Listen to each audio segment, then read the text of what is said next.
कांदा लसूण तामसी आहे, परंतु गजानन महाराज शेगावचे संत कांदा भाकर पिठलं झुणका ठेचा पदार्थ त्यांना फार प्रिय होते. Very good. हेच अन्न त्यांना आवडायचे. तर ते कसं काय त्यांना आवडत होतं? अरे गजानन महाराज हे माणूस नव्हते, ते देवकोटीतले होते. ऐसा हुआ, एक बार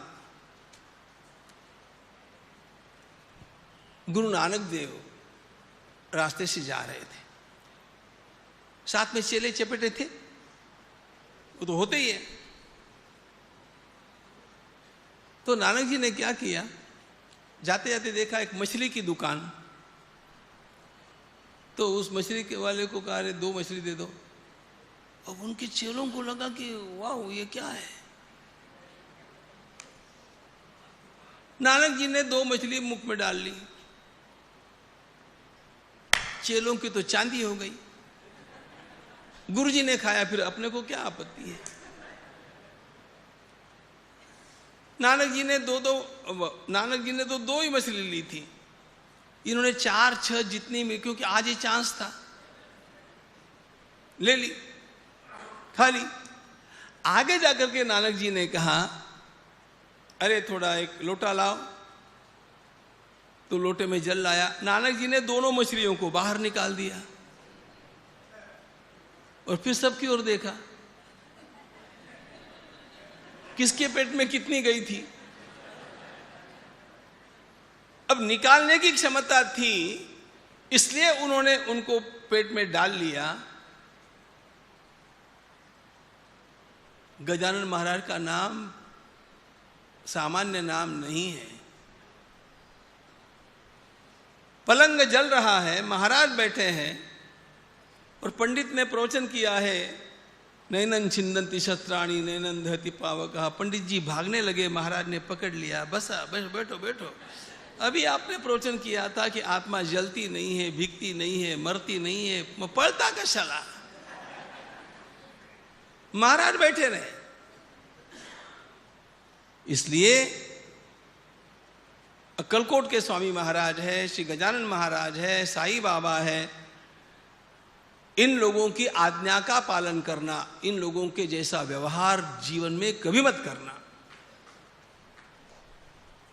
ऋषियों का उपदेश पालनीय होता है, उनके आचरण को देख करके अपना आचरण नहीं करना, क्योंकि वो तेजस्वी लोग हैं, उनकी क्षमता बहुत अधिक है, उनके ऊपर इन सब बातों का कोई परिणाम होना नहीं है.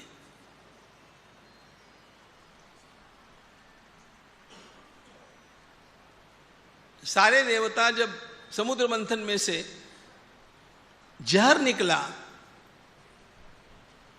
तो भगवान महादेव जी के पास गए. अब देवताओं ने क्यों नहीं पिया? उनको पता है कि ये अपनी क्षमता नहीं है. भगवान महादेव जी तो उसको लेकर के उतार गए. तेजी यसान न दोषाय बन्ने सरोभुजो था. इसलिए इन महापुरुषों के आचरण को देख करके आचरण नहीं करना, इनके उपदेश के अनुसार आचरण करना. और इसीलिए संत श्री गुलाबराव महाराज ने कहा कि ऐसे महापुरुषों को गुरु मान करके भी नहीं चलना. गुरु उसी को मानना जिसके आचरण का अनुसरण किया जा सकता है, जो विधि पूर्वक चलता हो. फिर इन महापुरुषों के लिए मन में क्या, ये देवकोटि के हैं, इसलिए मैंने कहा ये देवकोटि के हैं.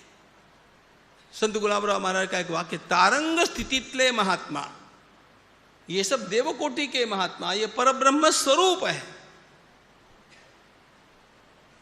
इनकी उपासना आराधना से उत्तम फल भी मिलता है, लेकिन ये गुरु नहीं हो सकते हैं, ये देव है.